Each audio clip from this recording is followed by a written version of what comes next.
अच्छा, इस वीडियो को रिकॉर्ड करने का मकसद ये है कि ये कॉमन इशू है, ठीक है। बहुत से मरीज हैं ना, जैसे डायबिटिक हैं, शुगर के या ब्लड प्रेशर के, तो ये लोग लाइफ टाइम वाले हैं। ऐसे ही न्यूरो के मरीज हैं जिनका टाइम पीरियड होता है 2 साल से 5 साल तक की ट्रीटमेंट का। उसके बीच में आप वक्फा दोगे, वर्ष हो जाएगी चीज और बिगड़ जाएगी। ऐसी दवाई है कि जी 1 हफ्ता खा के छोड़ दिया तो और बिगड़ जाएगा। और न्यूरो की दवाइयों के अंदर ये होता है कि पूरा दिमाग जो है वो हिला देता है, तो उसमें मुख्तलिफ नेगेटिव थिंकिंग शुरू हो जाती है। इसलिए इसके अंदर काउंसलिंग और बार बार की विजिट न्यूरो के पास ज़रूरी होती है।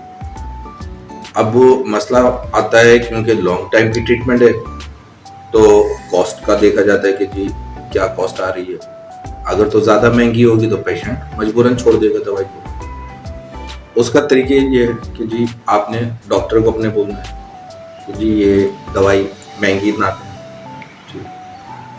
अगर तो वो फिर भी महंगी दवाई दे तो फिर जो है आपने जो मेडिकल स्टोर वाला है उससे कहना है कि भाई इसका सब्स्टिट्यूट किसी और कंपनी का कम कीमत करेगा। उससे फायदा ये होगा कि वो ट्रीटमेंट उसकी डिसकंटिन्यू नहीं होगी, जो ट्रीटमेंट चाहिए उसको। ऐसी ब्लड प्रेशर के लिए या शुगर के लिए कि दवाइयों की अगर कीमत कम होगी तो बंदा इजीली उसको लेगा और उसका गैप नहीं आएगा दवाइयों में। दवाई ये कि दवाई खाई, आज जैसे तुमने दवाई खाई तो बहुत सी दवाइयाँ ऐसी हैं जो 2 दिन और 3 दिन तक जिस्म में रहती हैं, उसके बाद उसका इफेक्ट कम होना शुरू होता है। तो शुरू के 1 दिन और 2 दिन आपको फर्क नहीं पता चलेगा, तीसरे दिन और चौथे दिन से जब गैप आना शुरू होगा तो वो कंडीशन वर्स होगी। तो दवाई उस चीज को मेंटेन रखती है, उस लेवल को उसका मेंटेन रहना जरूरी है। तो आप रेगुलर जो खाओगे तो वो उस पर उसको मेंटेन करेगा, और जब मेंटेन करेगा तो रिजल्ट आना शुरू होगा। आज का भी यही था मकसद कि जी ऐसी दवाइयाँ चलें जी, आपने कुछ अरसे के लिए ट्रीटमेंट की देनी है, 5 दिन की 7 दिन की, जैसे एंटीबायोटिक वगैरह, तो आप महंगी दे दो। लेकिन इस टाइप की जो न्यूरो वाली है ना, उसमें यह है कि जी वो आप कम से कम कीमत कीजिए। अब मसला ये है कि चाहे वो न्यूरो हो या बड़े कंसल्टेंट्स की जितनी भी प्रिस्क्रिप्शन होगी वो कॉस्टली होगी, क्योंकि वो अगर 1500 रुपये या 2000 रुपये फीस ले रहा है तो फिर वो मेडिसिन भी उसी हिसाब से लिख के देगा आपको।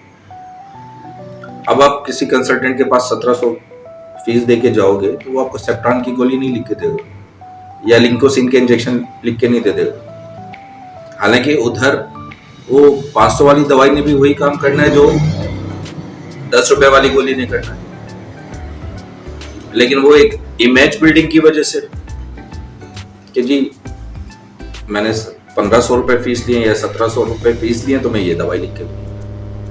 ये सारा वो सोसाइटी के इश्यूज जो हमारे चल रहे हैं ना, उसकी वजह से हो रहा है कि महंगे हॉस्पिटल, महंगे डॉक्टर्स।